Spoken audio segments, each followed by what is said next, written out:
അത് നമ്മുടെ ഇപ്പോഴത്തെ മുഖ്യമന്ത്രിയുടെ ഒരു പ്രത്യേകത ഈ കാര്യങ്ങള് ഭാവനയിൽ പറയാൻ നല്ല കഴിവുണ്ടെന്നുള്ളതാണ്.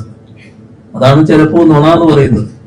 പലരും വസ്തുതാവിരുദ്ധമായ കാര്യങ്ങൾ പറയുന്നു എന്നുള്ളത് ഒരുപാട് കാര്യങ്ങളിൽ ഇപ്പം തന്നെ പുറത്തു വന്നിട്ടുണ്ട്. ഇതിലിപ്പം അദ്ദേഹത്തിന്റെ ഭാവനക്കനുസരിച്ച് കാര്യങ്ങൾ നടക്കുന്നെങ്കിൽ നടക്കട്ടെ, അത് നല്ലത് തന്നെയാണ്. പക്ഷേ കഴിഞ്ഞ കാലത്തെ പ്രവർത്തനങ്ങൾ എങ്ങനെയായിരുന്നു എന്നുള്ളത് ജനങ്ങളെല്ലാവരും വിലയിരുത്തുന്നുണ്ട്. അത് അദ്ദേഹം കാണാതിരിക്കരുത്. അതിലേക്ക് ഞാനിപ്പോ ഏതായാലും പോകുന്നില്ല. ഞാൻ അത്ര ഒരു വിവാദത്തിലല്ല ഇപ്പൊ തയ്യാറാകുന്നത്. ഇപ്പൊ എല്ലാവരും ഒന്നിച്ച് നിൽക്കേണ്ട ഘട്ടമാണ്. ഒന്നിച്ച് നിന്നുകൊണ്ട് ഈ ഘട്ടം കടന്നു പോവുകയാണ് വേണ്ടത്. അതിൽ ചില വീഴ്ചകൾ പറ്റിയിരിക്കുന്നു. ആ വീഴ്ചകൾ പരിഹരിക്കാൻ സർക്കാർ സന്നദ്ധമാകണം.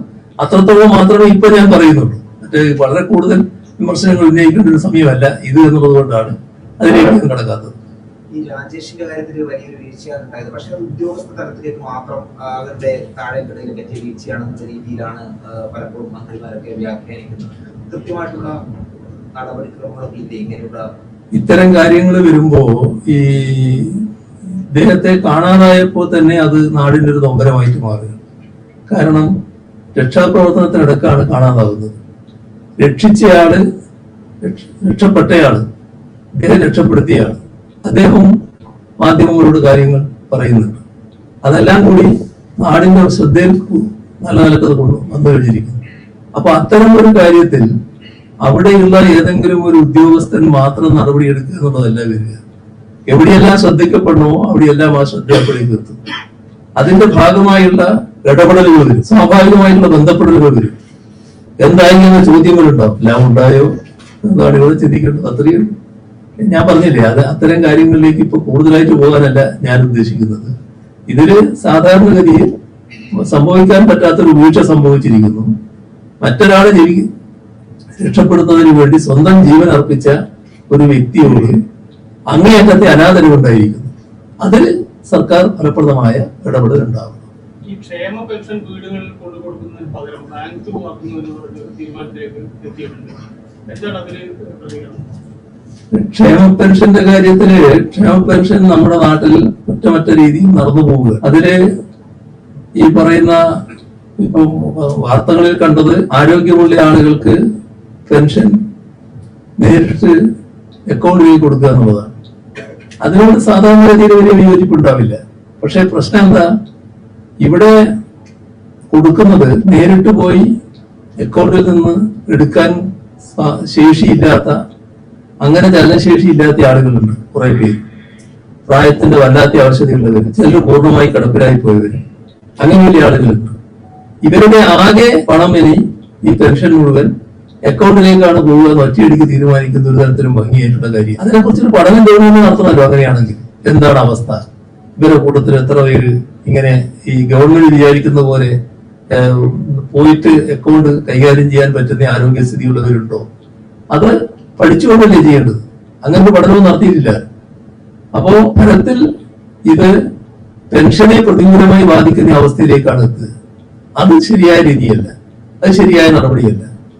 അപ്പോ കിടപ്പിലായി പോയവര്, പൂർണ്ണ ആരോഗ്യമില്ലാത്തവര്, പോയി അക്കൗണ്ട് കൈകാര്യം ചെയ്യാൻ പറ്റാത്തവര്, അവർക്ക് വീട്ടിലെത്തിച്ചു കൊടുക്കുന്ന സാഹചര്യം തന്നെ തുടരേണ്ടതായിട്ടുണ്ട്. രാഷ്ട്രീയ മുതലെടുപ്പ് നടക്കുന്നു എന്നുള്ളൊരു പറഞ്ഞുകൊണ്ടാണ് ഇത്തരത്തിലുള്ള ഒരു പരിഷ്കരണത്തിലേക്ക് പോയത്. അതായത് സഹകരണ സ്ഥാപനങ്ങൾ അതൊക്കെ CPM നിയന്ത്രണത്തിലുള്ളതാണ്. അപ്പോൾ അതിലൊരു CPM-കാർ കൊടുക്കുന്നു എന്നുള്ള രീതിയിലേക്ക് വരും എന്നൊരു ആശങ്കയാണ് പറയുന്നത്. CPM-കാർ കൊടുക്കുന്നു വന്നിട്ടാണല്ലോ UDF വന്നത്. അതുകൊണ്ട് വലിയ ദോഷമൊന്നും പറ്റിയില്ല. കേരളത്തില് ഈ കഴിഞ്ഞ തെരഞ്ഞെടുപ്പില് UDF ജയിച്ചു വരാൻ കഴിഞ്ഞല്ലോ. ഈ പെൻഷൻ കൊടുക്കുന്നതിന്റെ ഭാഗമായിട്ട് വല്ലാതെ CPM-നോ LDF-നോ വല്ലാതെ പിന്തുണ കിട്ടിയെന്ന് പറയാൻ പറ്റില്ല. യഥാർത്ഥത്തിൽ കാണേണ്ട എന്താ, അത്തരം കാര്യങ്ങളൊന്നും അല്ല നോക്കേണ്ടത്. ഒരാള് അയാൾക്ക് നേരെ ജോലി നീങ്ങാൻ കഴിയില്ല, അയാൾക്ക് പെൻഷൻ അർഹതയുണ്ട്. പെൻഷൻ അക്കൗണ്ടിൽ കൊടുത്താൽ ആ അക്കൗണ്ടിൽ കൊടുത്ത കാശ് മറ്റൊരാളുടെ സഹായത്തോടെ പോയിട്ട് മാറേണ്ടി വരും. അങ്ങനെ മാറുമ്പോ ചിലരുടെ കാര്യത്തില് ആ പണം മുഴുവനായിട്ട് അയാൾക്ക് കിട്ടിയില്ലത് ഇപ്പൊ നേരിട്ട് കൊടുക്കുമ്പോൾ ആ പണം മുഴുവനായിട്ട് കയ്യിൽ കിട്ടും. അപ്പോ ഇതൊക്കെ ഉണ്ടാക്കുന്ന സാമൂഹ്യ പ്രശ്നങ്ങളുണ്ട്. അതുകൂടി കണക്കെടുത്തുകൊണ്ട് വേണം കാര്യങ്ങൾ തീരുമാനിക്കാൻ. എല്ലാം രാഷ്ട്രീയ കണ്ണിൽ കാണുന്ന നിലയുണ്ടാകരുത്.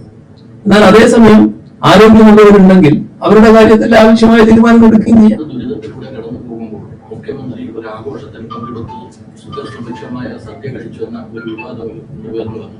അതിന് അദ്ദേഹം തിരിച്ചടിച്ചത് നേരത്തെ ഇത്തരത്തിലുള്ള സ്ഥിതി അന്നത്തെ മുഖ്യമന്ത്രി ഭക്ഷണം മാറ്റിവെച്ച് ഉപവാസം അനുഷ്ഠിക്കുകയായിരുന്നു എന്നാണ് അദ്ദേഹം തിരിച്ചടിച്ചത്. എന്താണ് ഞാനതിനെ കുറിച്ച് പ്രത്യേകിച്ചൊന്നും പറയേണ്ട കാര്യമില്ലല്ലോ. ഞാൻ അന്ന് പട്ടിണി കിടന്നിട്ടില്ല എന്നുള്ളത് ശരിയാണ്. പക്ഷേ അത് ആ ഘട്ടത്തില് നമ്മൾ കാണിക്കേണ്ട ചില ഔചിത്യങ്ങളുണ്ട്. അതാണ് പ്രശ്നം. ആ ഔചിത്യം അദ്ദേഹത്തിന്റെ ഭാഗത്ത് ഉണ്ടായോ എന്നുള്ളത് അദ്ദേഹം സ്വയമേ പരിശോധിക്കുകയാണ് വേണ്ടത്. പിന്നെ അതിന്റെ ഭാഗമായിട്ട് എന്നെ പറയണമെങ്കിൽ പറഞ്ഞോട്ടെ എന്ന് മാത്രമേ ഉള്ളൂ. പയ്യന്നൂരിലെ സ്ഥാനാർത്ഥി നിർണയവുമായി ബന്ധപ്പെട്ട് ഒരു ഘട്ടത്തിൽ ആ സ്ഥാനാർത്ഥി പട്ടികയിലുണ്ടായിരുന്ന ടി.എ. മൻസൂറിനെ മാറ്റുന്നതിനെ കുറിച്ച് ഒരു ആലോചന നടന്നിരുന്നു. ഇതായിട്ട് CPM ജില്ലാ സെക്രട്ടറി പയ്യന്നൂർ തരത്തിൽ പ്രസംഗിച്ച പരാമർശിക്കുന്നത് അങ്ങനെ ഒരു സംഭവം ഉണ്ടായിരുന്നു. എന്റെ ശ്രദ്ധയിലില്ല. ഈ തെരഞ്ഞെടുപ്പിൽ പരാജയപ്പെടുന്നത് ഇത് ഒരിക്കലും 100 സീറ്റോടെയാക്കിയാൽ ഈ ഭരണത്തിൽ വന്നു. അടുത്ത തവണ 100 സീറ്റോടെ PS അധികാരത്തിൽ വരും. ട്രെൻഡൊക്കെ മാറി മറന്നു വരും. പക്ഷേ പാർട്ടിയുടെ കോട്ടക്കൊത്തളങ്ങളായ തൃക്കരിപ്പൂർ, പയ്യന്നൂർ, തളിപ്പുറം മണ്ഡലങ്ങളിൽ കാലാകാലങ്ങളായി പാർട്ടിക്ക് കിട്ടിയിരുന്ന ആയിരക്കണക്കിന് വോട്ടുകൾ മാറി മറിയുന്ന സ്ഥിതി ഉണ്ടായി. അതിനെ വളരെ രാഘവത്തോടെ ഞങ്ങൾ രാഘവത്തോടെ കാണുന്നില്ല. അത് ഗൗരവത്തോടെ തന്നെയാണല്ലോ കാണുന്നത്. ആ ഗൗരവത്തോടെ തന്നെയാണ് ഞങ്ങൾ അതിനെ സമീപിച്ചത്. സവർക്കറെ ന്യായീകരിച്ചുകൊണ്ട് മാത്രം വെച്ചുകൊണ്ട് കാസർഗോഡ് ഒരു ക്വസ്റ്റ്യൻ പേപ്പർ തയ്യാറാക്കി വലിയ വിവാദമായിരിക്കുകയാണ്. എന്താണ് ഇതിന്റെ? സവർക്കർ കേന്ദ്ര ഗവൺമെന്റിന്റെ നയത്തിന്റെ ഭാഗമായിട്ട് വരുന്ന ഒരു നിലപാടാണ്. അതില് സവർക്കറെ എല്ലാ തരത്തിലും മഹത്വവൽക്കരിക്കാനുള്ള നീക്കങ്ങളാണ് കേന്ദ്ര ഗവൺമെന്റ് നടത്തുന്നത്. അത് RSSന്റെ അജണ്ടയുടെ ഭാഗമായിട്ടുള്ളതാണ്. അദ്ദേഹത്തെ യഥാർത്ഥ ചിത്രം അവതരിപ്പിക്കാതെ മഹത്വവൽക്കരിക്കാനാണ് ശ്രമിച്ചുകൊണ്ടിരിക്കുന്നത്. നമ്മുടെ രാജ്യത്തിന് അറിയാവുന്ന കാര്യം, സ്വാതന്ത്ര്യ സമരത്തിന്റെ ആ സുപ്രധാന ഘട്ടത്തിൽ അതിന്റെ ഭാഗമായി ഉറച്ചു നിൽക്കാതെ മാപ്പെഴുതി കൊടുത്ത് ബ്രിട്ടീഷുകാരുടെ പാദസേവകനായിട്ട് മാറുക എന്ന് പറയുന്നത് സ്വാഭാവികമായി സ്വാതന്ത്ര്യ സമരത്തെ വഞ്ചിക്കലാണ്. അതിനാണ് സവർക്കർ ആ ഘട്ടത്തിൽ തയ്യാറായിട്ടുള്ളത്. എന്നാൽ സവർക്കറെ മഹത്വവൽക്കരിക്കാനുള്ള നടപടികളാണ് ഇപ്പോ RSS സ്വീകരിച്ചിട്ടുള്ളത്. ഇത് മറ്റൊരു വഴി അവർക്കില്ല, ഇത്തരൊരു മാർഗം സ്വീകരിക്കാനല്ലാതെ. യഥാർത്ഥ ചരിത്രം പറയാൻ പറ്റില്ല. യഥാർത്ഥ ചരിത്രം പറയുമ്പോൾ RSS സ്വാതന്ത്ര്യ സമരത്തെ തള്ളിപ്പറഞ്ഞതിനെ കാണേണ്ടി വരും. അന്ന് ചെറുപ്പക്കാരോട് നിങ്ങളുടെ ആരോഗ്യം ബ്രിട്ടീഷുകാർക്കെതിരെ സമരം ചെയ്തിട്ട് വെറുതെ ദുരുപയോഗം ചെയ്യരുത് എന്ന് ഉപദേശിക്കാൻ തയ്യാറായതാണ് RSS. അങ്ങനെയുള്ള RSSനെ പൂർണ്ണമായി നമുക്ക് മനസ്സിലാക്കാൻ കഴിയുന്നത് ബ്രിട്ടീഷുകാരോട് പൂർണ്ണ വിധേയത്വം പ്രഖ്യാപിച്ചിരുന്നു എന്നുള്ളതാണ്.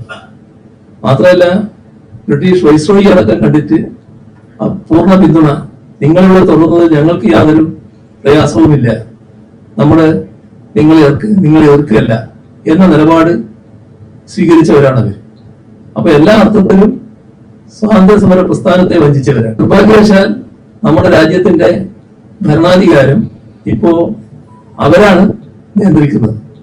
അങ്ങനെ വരുമ്പോ അവരെ മഹത്വവൽക്കരിക്കാനുള്ള രീതിയിലേക്ക് ചരിത്രം മാറ്റുകയാണ്. അതിന്റെ ഭാഗമായാണ് സവർക്കറെ മഹത്വവൽക്കരിക്കുന്നത്.